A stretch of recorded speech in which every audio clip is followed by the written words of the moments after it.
UP टंका पाई विवाह कले भाई भौणी। गणविवाह योजना अधीन टंका पाइबा यूपी हाथरस भाई एवं भौणी परस्पर को विवाह करिसंती।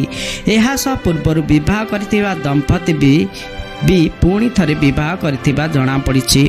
यूपी प्रतिवर्ष गणविवाहर आयोजन कराए एवं सरकार योजना अधीन दंपति को टंका मिले। यही टंका पाइबा लोक एभली अजब काम करिथिबा सानमा को आसीछि।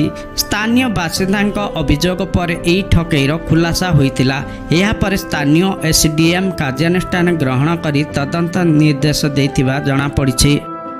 मिलिथिबा सूचना मुताबक गणविवाह कले मुख्यमंत्री सामूहिक विवाह योजना अधीन कन्यार बैंक अकाउंट को 35,000 टंका पठाजिबा सह विवाह पाई 6,000 टंकार खर्च दियाजिबा व्यतीत दंपतिक अत्यावश्यक सामग्री पाई 10,000 टंका दिया जाई थाए। गणमाध्यम रिपोर्ट अनुजाई अभियोगकारी माने अभियोग करिसंती जे जणे म्युनिसिपालिटी कर्मचारी मुख्यमंत्री सामूहिक विवाह योजना अधीन टंका हातेबा पई एभली नकली गणविवाहर आयोजन करथिले। सिकंदर राव जणे दंपति पुणी थरे विवाह करथिबा बेले भाई भौणी मध्य टंका पाई परस्पर को विवाह करथिबा नै अभियोग होईछि।